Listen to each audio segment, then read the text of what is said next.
With you, Naela Chohan Saiba, our foreign minister talks with Marco Rubio. Marco Rubio, as we very well know, is the US Secretary of State. This is the pair's first telephonic conversation. And bilateral relations are discussed, regional security is discussed, economic cooperation is discussed with the US. Trade, investment, counterterrorism are topics that both the sides are inclined to working towards. How do you view these facets of our bilateral cooperation, of course including minerals as well, and what needs to be done to improve on these in your point of view? I think this is a very positive development. The telephone conversation is basically a jump start of the relationship, and the encouraging thing is that Mr. Rubio also was agreed to have more focus on trade, because earlier on, if you recall, it was AFPAC, so you were only seen in counterterrorism context. And we always said that our relationship is much more deeper and deserves more than a transactional, interaction. So it seems that this is a very positive development. All right, Ambassador Naela Chohan Saiba. When it comes to counter-terrorism efforts, there are real opportunities to strengthen the partnership. We know that Trump has appreciated and welcomed Pakistan's cooperation in finding terrorists that target or threaten Americans. One of the ISKP terrorists that has been handed over to the US led to Donald Trump openly acknowledging Pakistan in that respect. Do you feel this suggests also a possibility of some broader non-kinetic counter-terrorism operations, such as information sharing about TTP, about ISIK, and when you also know that the US is very keen to get its $7 billion worth of arms back? It is a very important question, because it is true that non-kinetic may help us more.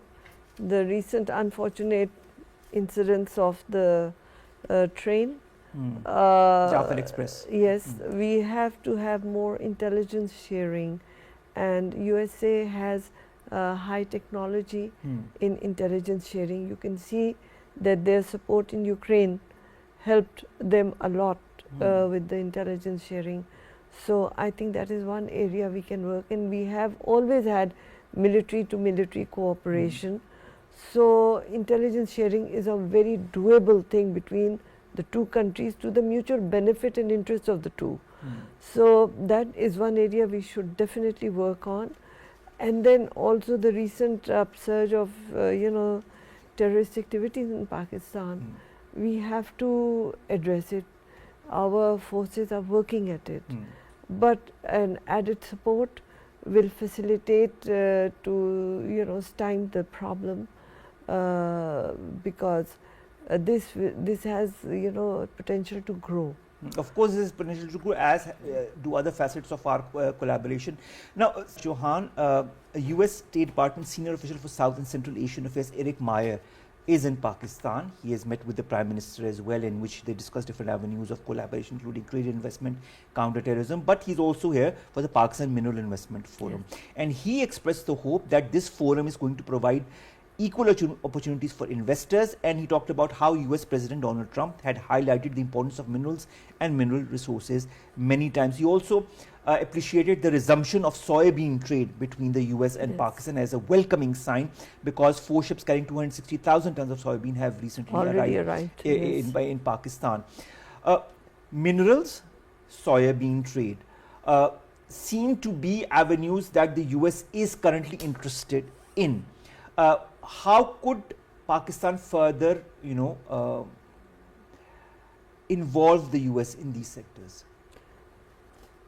I think there is a lot of opportunity, but as Dr. Saiba said, we have to do it balancing, because we have a very strong relationship with China, which is also investing in our mining. True. And they have also invested in CPEC. So, what is the strategy, the US strategy? We have to look at it carefully. We should not be overwhelmed by this, recent development. We have to take a breath And be and more analytically pragmatic maybe. pragmatic. Look at the Indians. They have a relation, although they are part of Quad, but they are also having good relations with China. They have strategic partnership with China. They have good relationship with Russia, and yet they are allies of United States. So we should also look at our national interest first. All right. If they are coming, it's wonderful. If they are developing relations, but we have a history. So we have seen these ups and downs. So now there should be more thinking, and I think more of introspection on how we want to develop this relationship given the geostrategic developments in the region. So there should be a balancing act, and it should be careful. You have an iron brother also who has invested Of course. in thick and thin. So if United States is coming, welcome, but we have to see, and this our leadership has to, think it through, where we can advance our relationships with United States without impacting our relationships with other countries. All right.